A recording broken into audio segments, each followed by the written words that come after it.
But, I mean, it's not the right thing to do, obviously. Now, why is it not the right thing to do? If it's not objectively wrong, why is it not the right thing to do? This is it. Like, this is the conclusion of it. And this is the part that no one wants to talk about. But when you actually get to the brass tacks of what it is that people believe, this is where you end up. Ruslan. The conclusions of the secular materialist, secular humanist, whatever you want to call it, atheistic worldview that no one wants to talk about. And this is amazing. This is chef's kiss. I got to send a big shout out to Mark Spence and Living Waters Ministry. Okay, we're working on potentially doing something together. I think this, to me, this is it. Like, this is the conclusion of it. And this is the part that no one wants to talk about. But when you actually get to the brass tacks of what it is that people believe, this is where you end up. And I'm not talking about pantheism necessarily, though I think pantheism kind of arrives, pantheism, like the universe is God, but the universe is like impersonal. God is impersonal. Yeah. Like, I'm talking about people that are like naturalism, secular humanism, materialism. These are the conclusions of it. And to their credit, some of them, like Alex O'Connor, had a conversation with Daily Dose of Wisdom, and he conceded this. Like, he conceded that like he has no framework for these answers. Okay, so let's jump into this and we can kind of address it. When he killed 10 million, what he did was not objectively wrong. Would that be your position still? Yeah. People. So the question is, when the Mustache Man deleted 10 million people or 9 million people, you can't objectively say that that's wrong. Not in a materialist worldview. Oh, well, I mean, that kind of gives it away, huh? You know what I'm saying? you know what I'm saying? Got a spirit over that city, man. I'm telling you. But, I mean, it's not the right thing to do, obviously. Now, why is it not the right thing to do? If it's not objectively wrong, why is it not the right thing to do? Because I wouldn't want that to happen to me. Yeah, so it's just a preference. So it's not the right thing to do, but it's not objectively wrong. Mm-hmm. That sounds like a contradiction. But it's not it's a preference thing, he says. So it's really about like, I wouldn't want that done to me, so therefore it's wrong. Yeah. Exactly. Yeah. Like, Go ahead. you choose vanilla, I choose chocolate ice cream. Yeah. We decided what's right and wrong, and if you do something that's wrong, then you may get punished by jail time. Yeah, right. But it's not objectively wrong. Rape is not wrong, right? Okay. I mean, you could actually watch. So the conclusion here is that we collectively chose what's wrong, and morality has evolved. Yep. And if you break these lines of society, of polite society, yep, then you could be punished with jail time. That is how we formulated our morality. Yeah. Now, this isn't uncommon, because what people will do will find the aspects of Scripture that they feel like are in contradiction with morality today, and then judge Scripture through the lens of morality that's evolved because of Scripture. Hello. And then look in hindsight and say, well, see, God was wrong because he was okay with this. So slavery is a big one. Yeah. Right? You read some of the Old Testament verses and you go, wait a minute, it seems like God's kind of okay with slavery, but you're ignoring that the reason why slavery was abolished was because a bunch of Bible-believing Christians said, hey, we need to end this in America. Yeah. Right? And how do they keep slaves oppressed in America? They gave them the slave Bible, which had all the slave passages gone. The anti-slave passage. Oh, yeah. The regular slave passages, too. Because it told you how to treat slaves. Yeah. So it had all the Exodus story. Yep. There's no longer a Jew. So that's pretty great.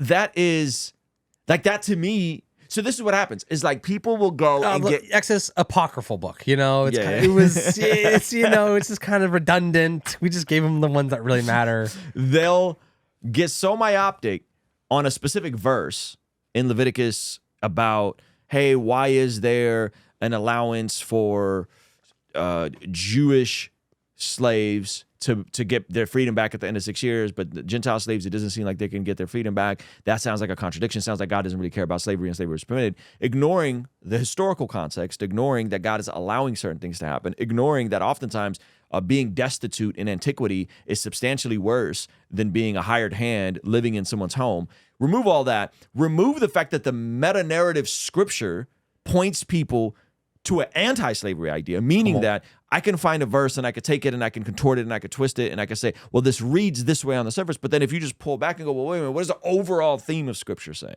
Yeah. You were once slaves in the land of Israel. So then when slaves in America started learning to read, they would get a slave Bible that had all those stories removed from it.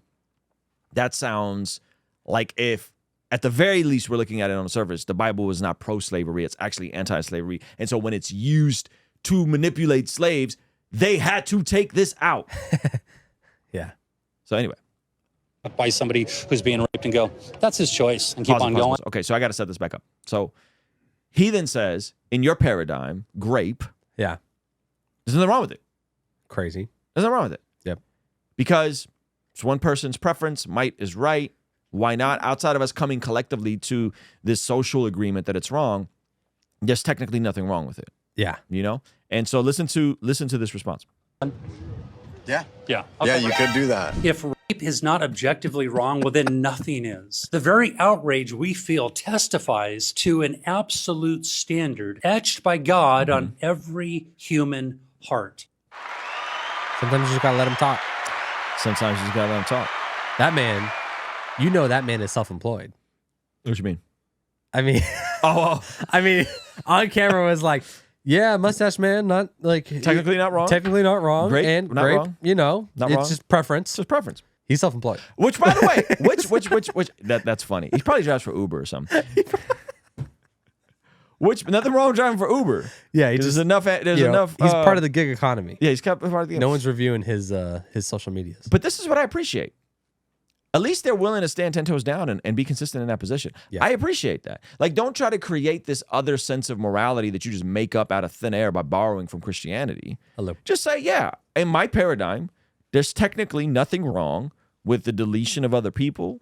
There's nothing wrong with grape. There's nothing wrong with these things. Mm-hmm. All bets are off. Crazy. I appreciate that. I go, well, I think these are good conversations to have. So I say all that to say, this is what I mean by worldview, right? Like if we don't know our worldview and we don't know why we believe certain things to be true, we can slide into false ideologies and false worldviews, which is like the whole point of day one for the Blessed God Summit, March 27, 28-29. The first day, we're going to be talking about apologetics and worldview with some of my favorite pastors, some of my favorite apologists, some of my favorite podcasters. Day one's going to be all about worldview, all about apologetics, all about understanding how we navigate in this world here and now. Day two is when we get into now our worldview impacts the home, the life we live, the families we raise. And then day three goes into, now we go into the marketplace. So that's why we have like Dallas Jenkins coming. We have Ryan Panetta coming. Then from a proper worldview, we impact our home and our individual decisions. Day two, then we go out into the world and we build ministries, businesses, commerce, industry, nonprofits. Like Lila Rose is going to be there talking about everything she's built with Live Nation, one of the biggest nonprofit pro-life organizations. I think all of this is intricately connected. And I think sometimes we've done a disservice to go and say, well, apologetics and polemics over here. Yeah. And it's like, but your apologetics and your polemics should impact your day-to-day life. Come on. Like if there is a creator and he does have standards, then it should impact how I lead my home and how I father my kids and how I love my wife, right? And then from that, the scriptures say that we are called to provide. We are called to work hard. We are called to be salt. We're called to be light. That is about then what is the contribution we have to the world around us? Are we, through our virtue, through the things that we value, through the fruit of the Spirit, are we ushering in goodness? Are we salt and light? Or are we just existing? Right? And I think all of it is connected. I think unfortunately we've done a bad job of having fragmented paradigms of this stuff. Hey, thank you so much for checking out the video. Please be sure to comment below and subscribe and all that good stuff. And check out this other video that YouTube seems to be recommending just for you. Let me know if they nailed it. All right? I'll see you over there. Peace.